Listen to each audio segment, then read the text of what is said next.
I swear I saw more letters on here, though. It was very quick. There it is. That's a thing. Okay, well, if we do it like this. Yeah! There it is. Woo! Got it. Yeah! Let's go, gamers. Let's go.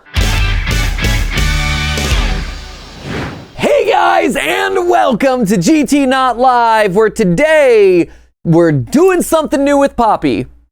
Poppy Playtime. I don't know what we could potentially be doing because, let me be honest with you, I've been expecting the wait to be like another 2 years between chapters. So apparently Ash has stumbled across a new thing. We already reacted to the book. So what is new in the Poppy Playtime universe, please? Yeah, so this just popped out of this, right? I see what you did there. Oh, thanks, man. Oh, they did the thing. I cooked it up. Oh, man. Let Ash cook. Thank you. Got my crock pot out. I've been waiting for this one. Is a crock pot... You're so on brand with your reference to a crock pot. Because for those of you who don't know, Ash is the world leader crock enthusiast and expert. Yes. So much so you were brought on as an expert for style theory. Yeah, I sure was. Yeah. I was so happy to share my passion and expertise with the world, and I hope I made a positive impact with that video. Certainly. So when you say crock pot, are you talking about the cooking device that is known for low simmering of stews and other delicious goodies? The occasional pot roast, if you will. Mm-hmm. Or are you talking about the crock pot, a very ineffectual pot made of like some sort of rubberized material with a bunch of holes punctured into it? What if I told you it was both? What? A crock pot branded around Crocs. Southern and Croc fueled. You know, dear Croc Corporation, whatever your name is, I'm assuming it's Croc LLC. I don't know. Dear Croc LLC, have I got a deal for you? Let me tell you. I'm going to assume that the marketing whizzes over at Croc LLC have not done any sort of marketing material around the crock pot. Make it happen. Yeah, that is a opportunity. Low-hanging fruit, honestly. Yeah, honestly, like it feels easy Right? win. See, this is what happens when I have more time on my hands. These are the ideas that come forth. This is why retirement was so valuable in so many ways. New space, new ideas, new video from the Mob Entertainment Company. Wait, a new video? A new video. They popped out with a new video, Poppy Playtime, the story so far, Chapter 1. And you might be like, whoa, Chapter 1 already happened. Well, I mean, the story so far kind of implies that we're talking about things that have already happened. Yeah. But that is, it's a recap video for Chapter 1?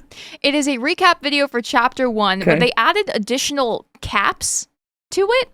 Caps. Yeah, there's like an expansion of it. But you said like recap, and I was thinking like a cap, like a hat, and I was like, oh, it's decorated. I thought it was one of those cool Gen Z things. Like, no cap. They added extra caps. You know, like, On God, there's lore. Yes, exactly. No cap, true cap, new video, great.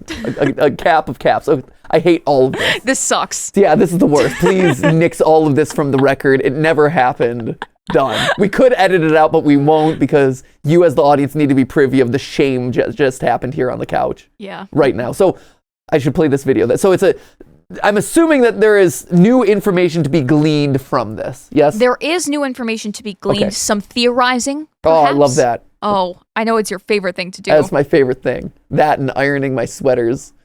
So, shall we commence? Let's commence. Okay, Poppy Playtime, the story so far, Chapter 1 by Mob Entertainment. Hold on. Oh, Sorry. yes. I'm looking at the sidebar here of all the videos coming up. Yes. What's the Chica one? What's the Chica one? Yeah.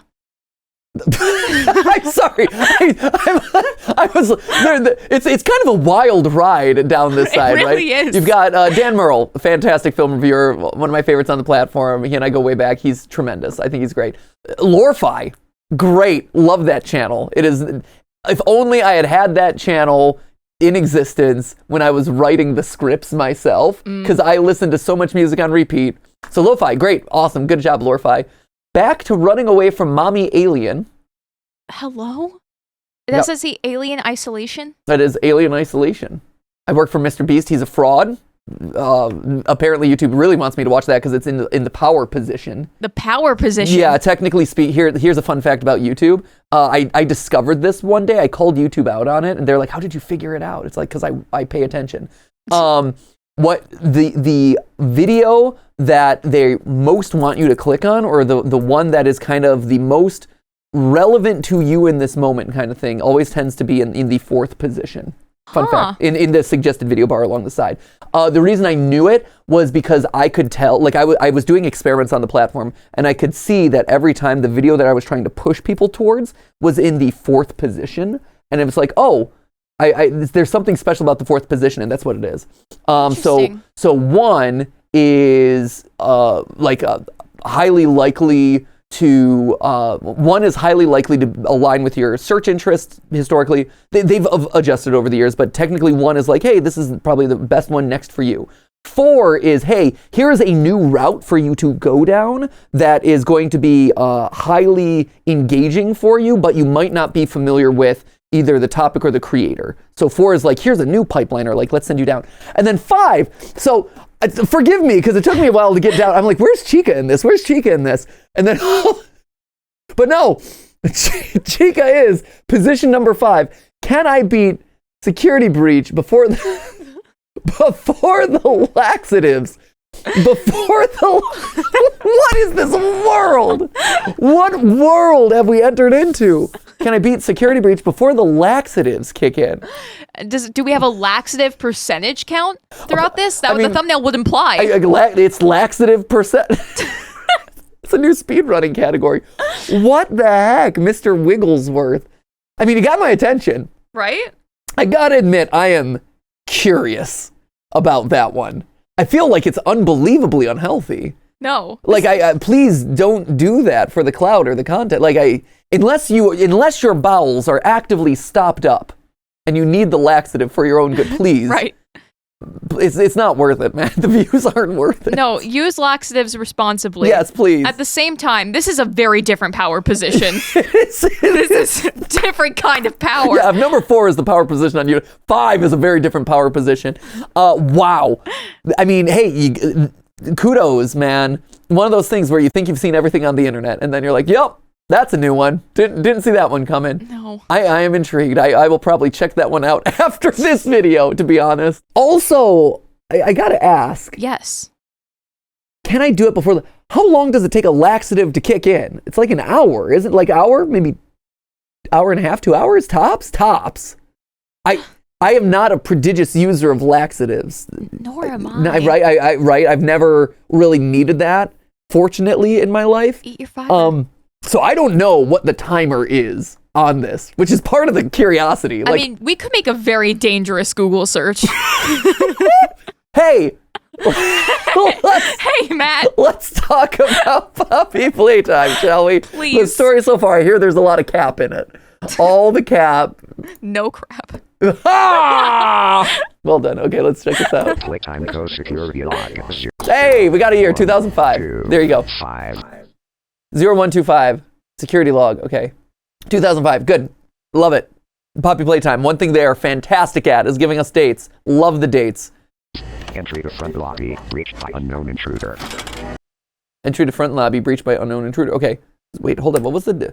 0125. I don't know if this matters. Is it January 25th? Well, that's what I was wondering, is if the code 0125 was giving us the date, but it would have been probably 1205 if it was the date. I don't think it's the date. Playtime Co security log 0125. Yeah, I think it's just like tape number 125. Front lobby breached by unknown intruder. So that's us, right? Protagonist. A tale like this always starts simple. Yes. Say it out loud. No, please. This narrator sat in a room and listened to Morgan Freeman for like 5 hours and was like, I got this. Locked in. Is Morgan, man, Poppy Playtime's budgets have skyrocketed. They're getting Morgan Freeman out of retirement. Right? To voice. That's amazing. No, that is, a mystery about a toy factory. I've heard. It does sound like Morgan. That one, he has to fall off of the Morgan Freeman voice. We've heard so many voices, and I know we've heard this voice. It's either the Doctor or Leith Pierre. Hi. Definitely not Leith Pierre. I can tell you right now. Name is Leigh Pierre. That is not Morgan Freeman right there. Okay, so it's not Morgan Freeman. Is it, what's this, the doctor? I'm called the Doctor. Close, is it? I think it is. Like this. Yeah. Always starts simple. A mystery about a toy factory whose staff all vanished a decade prior. Yeah, it's that When that I look diphthong. at this company we've built, I do not feel proud. Declining profits, failed experiments. People are constantly seeing things they shouldn't. Yeah, Yeah. I would say that that's pretty darn close. And it's not Elliot Ludwig here, just to make sure. Elliot Ludwig doesn't have that. He has more of a high-pitched voice. Whereas, here we go. Where's that? Because the next day I got demoted. That's down. Rich. Rich, who we think might be That's all. the prototype. Good luck. Through the lobby. That's just Jacksepticeye. Okay, I think Harley Sawyer is the way to go, right? Intruder. A tale like this always starts simple. Can't hear it. You know, maybe it is just Morgan Freeman. Right. A mystery about a toy factory whose staff all vanished a decade prior. Okay, I like that they haven't fixed the typo of disappeared and stuff after all these years. I appreciate it. Well, almost all. Okay. It was dusk when the intruder broke into the factory. Its main lobby provided a warm welcome for all. But these days, it is an old, forgotten thing. Okay, so it is. We are the intruder. So that seems pretty obvious. It didn't take our lone intruder long before the first voice of the factory rose over the silence. Got my warning. It's not too late to turn There's around. Leaf Pierre. I just hope that you're certain whatever you're doing is worth it. They ignored the warning, of course. Of course. A playtime called Grab Pack, once used by staff and invented by the elusive company founder, Elliot Ludwig. So I guess there's two possibilities, right? One is, I guess there's three possibilities. One, voices anyone. That's fine, I guess. That's the least interesting choice, but it's just like, oh, we chose a narrator for it. I feel like that's not the case, right? If you're creating this series, if you're creating a story around this, you would probably want to choose someone who has some sort of lore importance or some relation to the world. Number two is it is the doctor, in charge of the Bigger Bodies Initiative, and that's fine. That tells us something. That tells us that he's still a player in the series. He's potentially observing what's going on in this story in real time.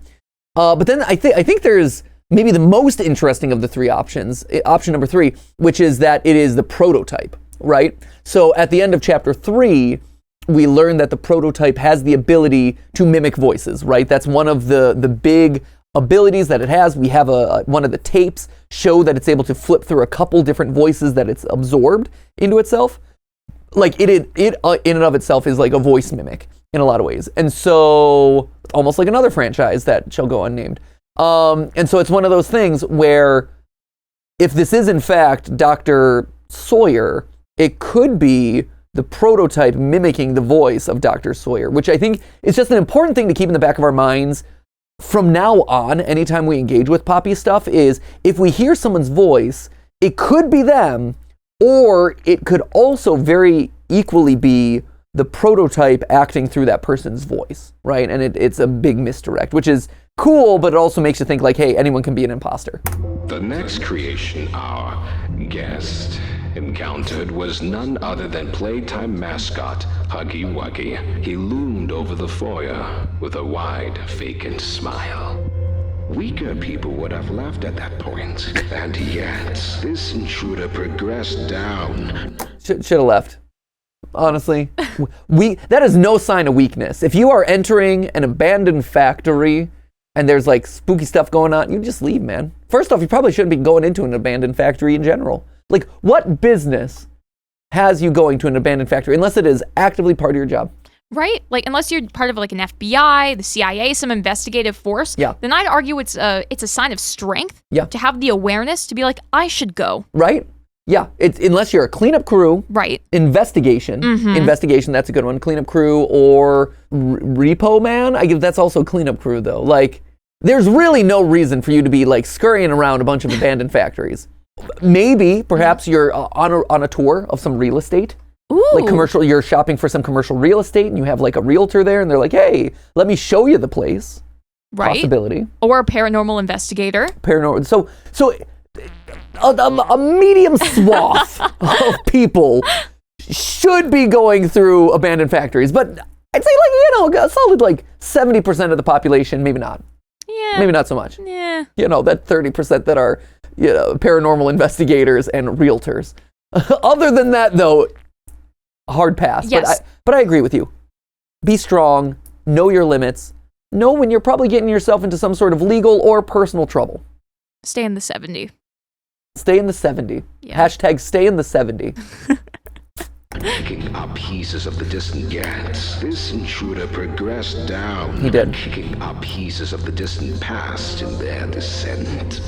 Pretty great feeling too. And Hello. Lots of frame perfect things. Pretty great feeling too.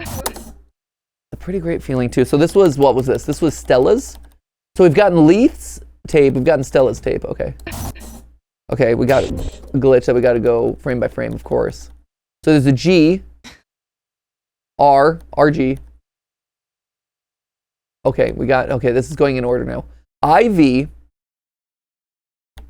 A, R, G. All right, huh, okay. Oh. Yes. 4, ARG. 4, oh yeah, Roman numeral 4, A, R, G. Ooh, 4 ARG. Woo! Good one. Vidress. This is from the very first one, Leith Pierre. Let the game begin. Okay. Yeah, so there's a new ARG. A new Poppy ARG. That's exciting. Ah. Oh, let the game begin. There it is. A little bit more obvious. Let the game continue to begin. I love this. Shout out to, the Poppy Playtime team for actually piecing together these meta games in between big chapter releases and stuff. That's awesome. I think that's so cool. And it's really fun. So this is obviously Poppy. We got the shot from the very first trailer of the game where we saw this being removed or inserted into her back. But it's like the bloody voice chip. I swear I saw more letters on here though. It was very quick. There it is.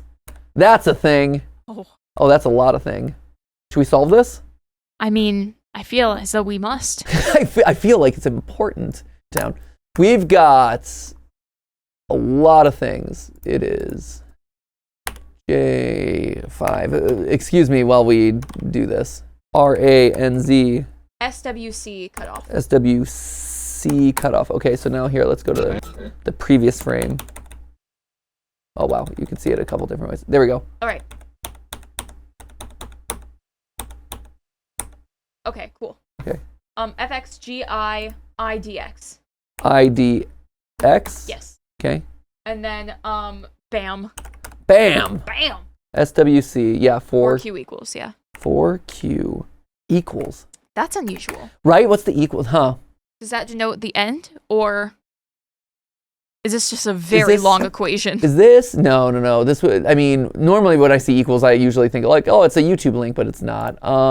Is this going to be decode? Is it base 64? Sure. Take my information. It's fine. Here we go. Decode from base 64. Let's try this. All right. So this is what we got. There's so many different ways. How about auto detect? How about you auto detect? Just auto detect it, huh?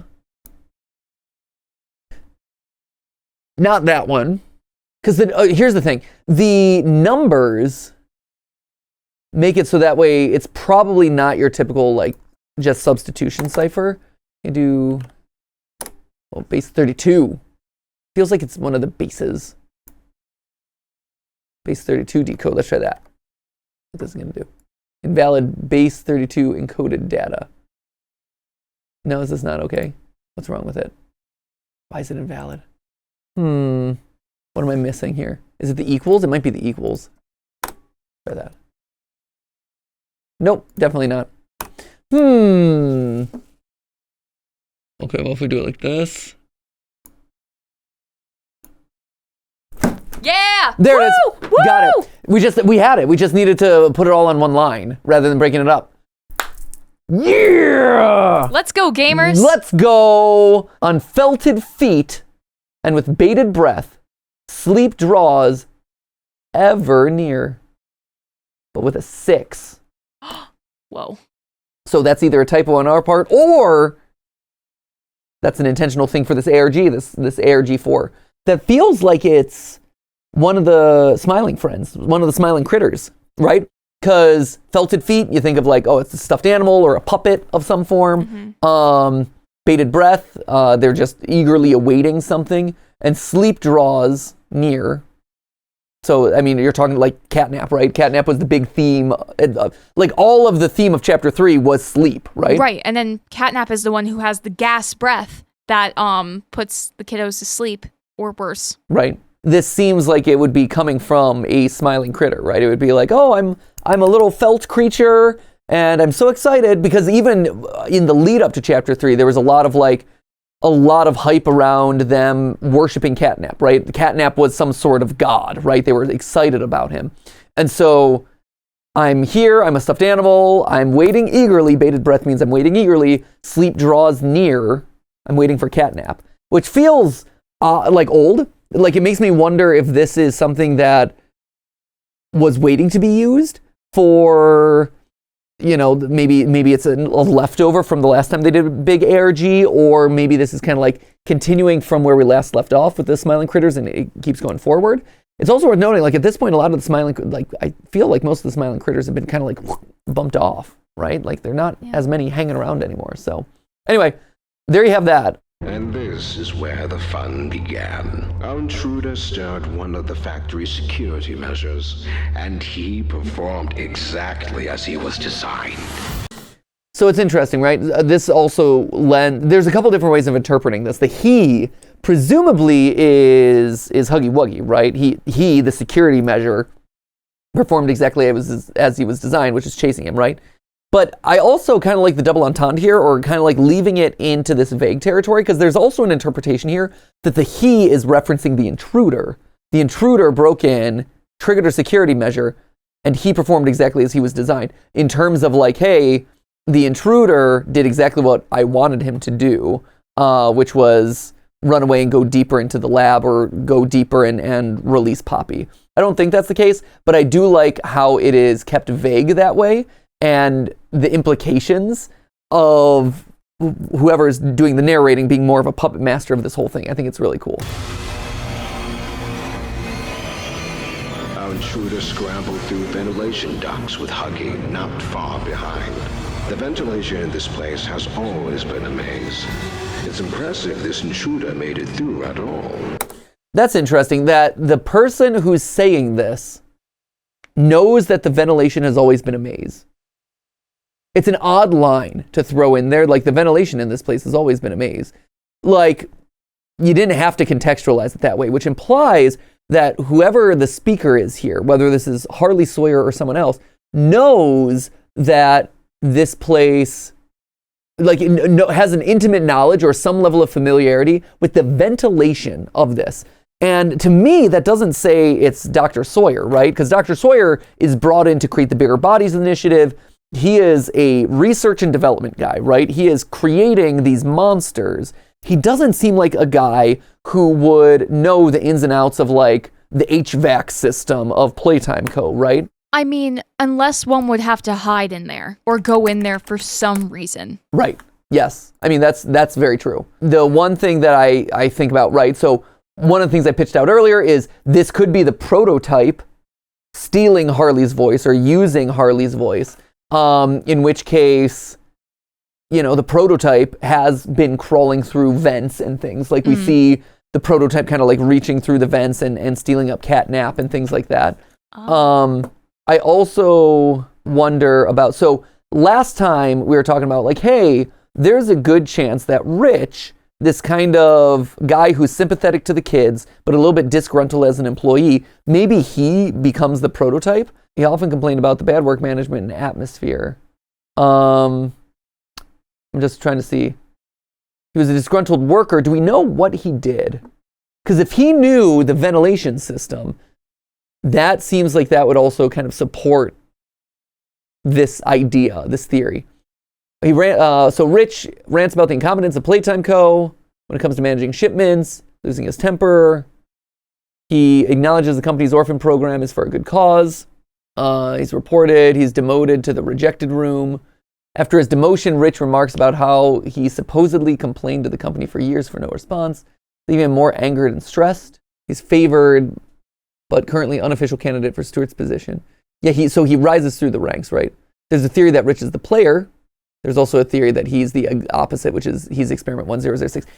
He's no longer the player, right? I think the Poppy Playtime logbook has indicated that he is not the player. That does still leave him open, though, for being 1006. We don't know what he is, which is a bit of a bummer, I gotta say. I wish that would help us, because it does feel like intimate knowledge here and some connection to the prototype. Like, that line makes me think it's more prototype than Dr. Sawyer for sure. That's what I'd say. The ventilation in this place has always been a maze. It's impressive this intruder made it through at all.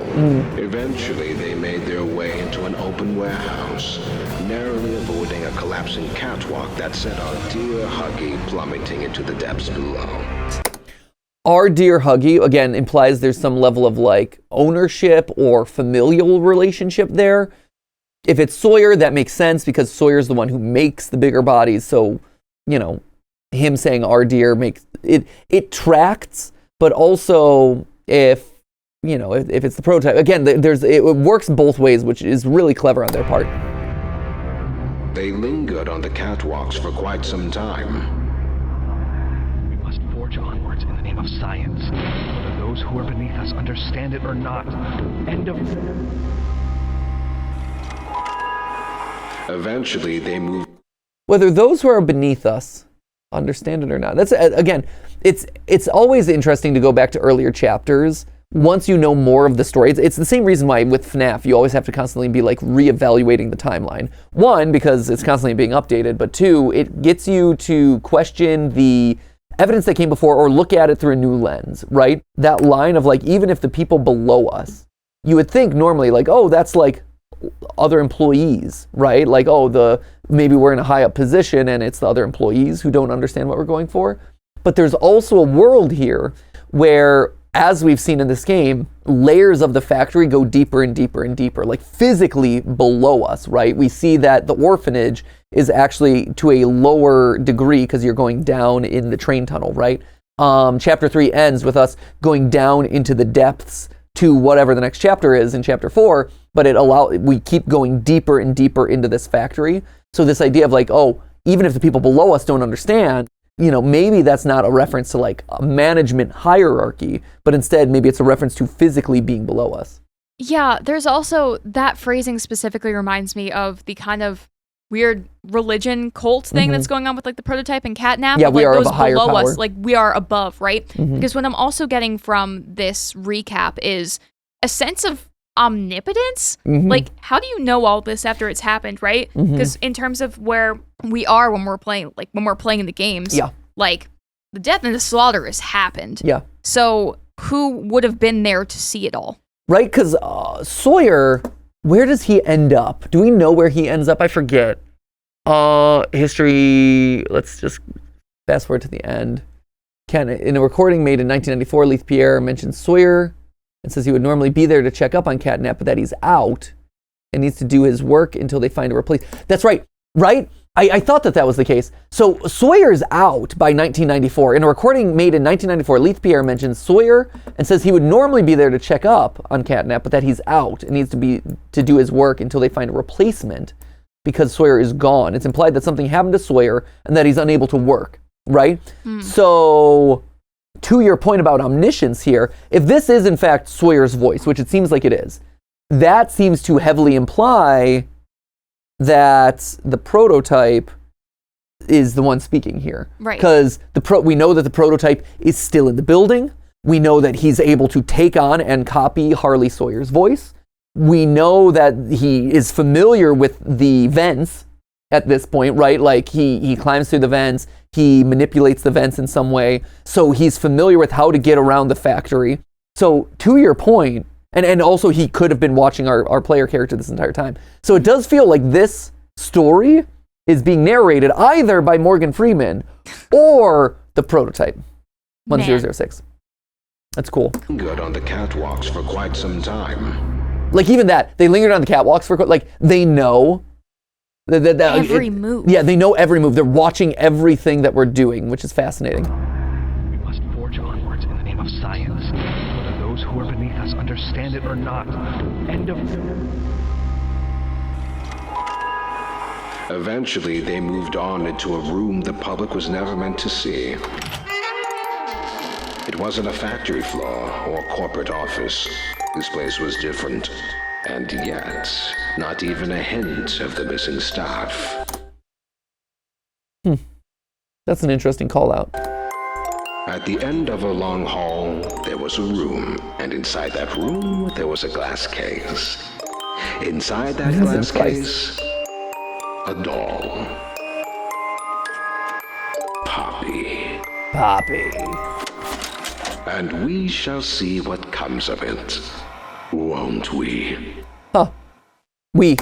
Again, it's implying that there is some level of interactivity here. I'm curious, what is there anything in here? Let's see.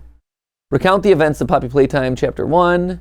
Going back to Chapter 1 truly feels like a heartwarming tribute. It is wild. It's crazy to see how much Poppy Playtime has expanded. I agree 100%, Cole.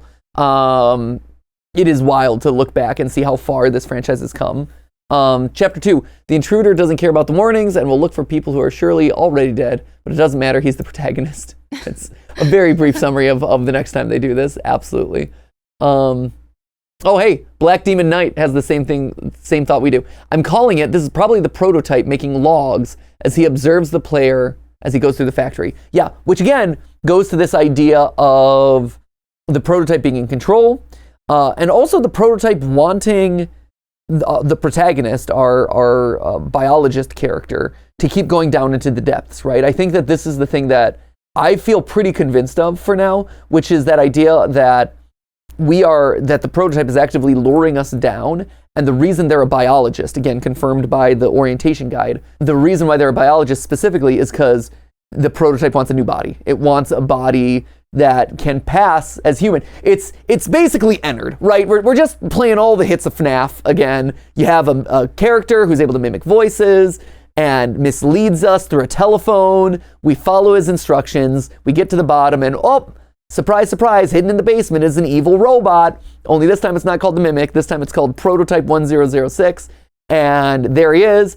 And just like in Sister Location, he needs a new skin suit in order to escape up to the surface because he's been trapped underground this entire time. Bada bing, bada boom. There it is. Who even needs me to play chapters 4, 5, 6, 7, etc.? I don't know, man. I think we got this. I think we got it. I think we could write this down, print out that document. Yep. And if anyone has any questions, feel free to reference it. Right, exactly. Gavin here, weaker people would have left at that point. No, I just want to become lunch for a giant 10-foot tall monster with rows upon rows of sharp teeth. Yeah, see, that's it. To be fair, though, also calling this out, like, no one knew that was an actual monster. Like, he looked like a statue, man. Yeah, he looks so cute when he's just smiling. He's just a big plush boy. Like, I know that now we're all like, oh, it's a statue, tee-hee, it comes to life. But back then, you didn't know that. You had no clue. Oh, man, I see us called out. The fact they're actually doing a lore-filled recap is crazy. Game theory better be prepared. Awesome. I don't know about game theory, but GT Live definitely is. I was going to say, yeah, talk to Tom about game theory. GT Live got it on lock. Whoop, whoop. Got it. Was there anything else in here that I should know about, Ash, or was that code the main one? I think the code was the big thing. We got the ARG hint. We analyzed some of the dialogue, some of the words. And yeah, I think we're set, man. Right? It is interesting. They call out 3 tapes specifically. The Leith Pierre, the pink tape, which I think is Stella, and then the R&D tape at the end, the black tape. I don't know if that means because there were more tapes than that. I think they just picked out those tapes to serve as audio, like, hey, we're making the story, and these are the ones that have, like, audio that is relevant to telling the story. It is interesting, though, that they do skip over Rich's tape, which I think was also in Chapter 1, Yeah, because Rich has that tape, that rant in chapter 1. Granted, it's not super important to the story, so it wouldn't be like, and then Rich was mad about whatever. That doesn't matter, so they could have just left it because it's not lore important or like narrative important. But it is telling that he's gone from this kind of recap. But yeah, Poppy Playtime, chapter 1, story so far. This is great. I really appreciate the fact that Mob Entertainment does or creates these sorts of videos in between major uploads to keep the conversation going and keep us thinking about stuff. And the fact that they've created these ARGs. For those of you who don't know, they've done a bunch of ARGs in the past that span, that are actually pretty challenging and span a lot of different mediums and are really, really satisfying. So if you've never checked them out before, you should definitely do it. It seems like we're on the cusp of getting a new one, or a new one's just starting. We tend not to follow them beat by beat just because there's so many updates and they happen so quickly and this and that. But sometimes if there's like big reveals, I know Game Theory, we would always kind of talk about them. But if you're looking for a channel that does do a lot of that, Sheep Rampage is a great YouTube channel that tends to cover a lot of the ARG stuff in more finite detail. So shout outs to Sheep Rampage for doing that. But otherwise, yeah, I will be here for when Mob Entertainment releases the story so far, chapter 2, and we can figure out more. But yeah, like the comment said, it's awesome to see how much this series has evolved, how popular it's gotten, and how mature it's gotten. I cannot wait to see what comes next. So, as always, keep us in the loop. Keep an eye out in case anything new gets uploaded, because this was exciting. This was a welcome surprise. I didn't think we'd hear anything from Poppy this year, outside of the book. So it's cool to get a couple new videos. Since they're doing this, I would expect maybe one more by the end of the year, which would be great. But until that day comes, my friends, I thank you so much for watching, and I thank you most importantly of all for remembering that it wasn't a live stream, but it was a video for you. See ya!